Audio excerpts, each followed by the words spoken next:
Shalom, selamat pagi Bapak, Ibu, dan Saudara sekalian. Sebuah anugerah kalau kita bisa dekat dengan Tuhan. Sebuah anugerah kalau kita bisa disebut sebagai anak-anaknya. Pagi hari ini kita mau datang ke hadapan Tuhan seperti anak datang kepada bapaknya. Dengan kerendahan hati, dengan hormat, dengan penuh kasih, kita menghadap hadirat Tuhan. Mari siapkan hati kita dengan berdoa. Terima kasih Tuhan Yesus untuk hari yang baru. Tuhan, kami mau datang menghadiri tahta-Mu, mau mendengar kembali lagi suara-Mu. Bicaralah Tuhan, ajar kami, agar kami bisa mengerti semua kehendak-Mu. Kami siapkan hati dan pikiran kami seutuhnya, hanya di dalam nama Yesus. Haleluya. Amin.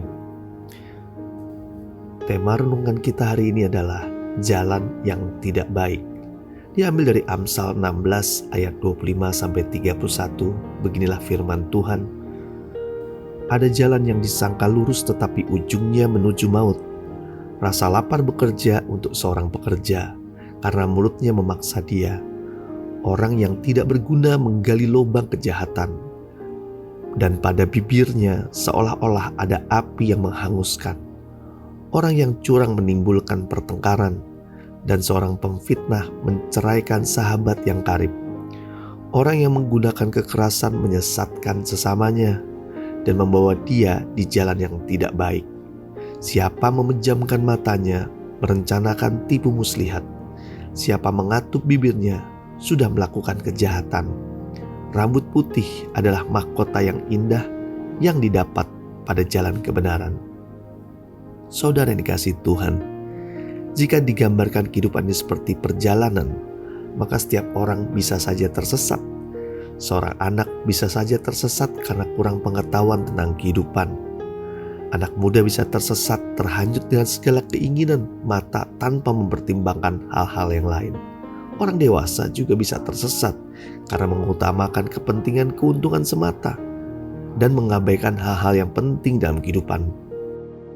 Para orang tua pun bisa saja tersesat karena sudah banyak hal-hal yang dilupakan. Masing-masing orang berpotensi untuk tersesat, entah karena faktor diri sendiri atau pihak lain yang dengan sengaja menyesatkan demi tujuan tertentu. Sehebat apapun seorang memiliki pengalaman hidup dan secerdas apapun pengetahuan yang dimiliki, potensi tersesat selalu ada. Seperti peribahasa, sepandai-pandainya tupai melompat, akhirnya jatuh juga. Dapat kita maknai bahwa setiap orang dapat saja tersesat dalam perjalanan hidupnya. Kita nggak sadar kalau kita tersesat di jalan yang tidak baik. Dan setelah kita menyadari, kita sudah jauh melangkah. Saudara yang dikasihi Tuhan, pagi ini Amsal mengingatkan kita bahwa ada jalan yang disangka lurus tapi ujungnya menuju maut. Jalan seperti inilah yang membuat kita tersesat.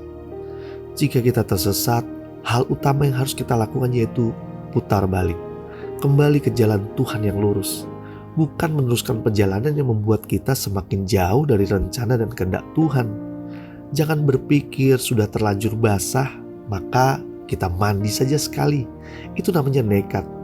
Tuhan tetap menunggu kita untuk putar balik dari kesalahan kita. Tuhan begitu mengasihi kita. Dia pasti mengingatkan kita jika kita berada di jalan yang tidak baik. Dia bisa mengingatkan melalui suara hati kita atau melalui orang-orang di sekeliling kita kalau kita telah salah melangkah. Ingat, jangan keraskan hati. Mengambil waktu yang tenang untuk kita berpikir. Jika kita menyadari kita melakukan kesalahan, kita harus berani putar balik dan segera kembali ke jalan yang benar. Memang tidak enak jika kita mengakui kesalahan. Mungkin ada rasa malu, rasa gak enak. Tapi itu hal yang harus kita lakukan sebagai anak-anak Tuhan. Mau putar balik dari kesalahan kita, kembali kepada rencana Tuhan yang baik, kembali kepada jalan yang lurus yang Tuhan kehendaki. Karena kehidupan ini adalah perjalanan kehidupan kita bersama Tuhan, menuju jalan yang Tuhan inginkan, menuju akhir dari kehidupan yang benar sesuai kehendak Tuhan. Marilah kita berdoa. Bapa yang baik, kami mau taat pagi hari ini. Apabila ada hal yang tidak berkenan, kami berada di jalan yang tidak baik, kami mau mengambil keputusan untuk putar balik, mengikuti jalan yang lurus, mengikuti kehendak-Mu, agar kami tidak tersesat. Terima kasih untuk firman-Mu pagi hari ini. Tak lupa kami mohon berkat Tuhan, pertolongan Tuhan, penyertaan Tuhan, hingga kami bisa menikmati berkat-berkat berkelimpahan pagi hari ini. Kami terima semua berkat Tuhan hanya di dalam nama Yesus. Haleluya. Amin. Selamat beraktivitas. Tuhan Yesus memberkati.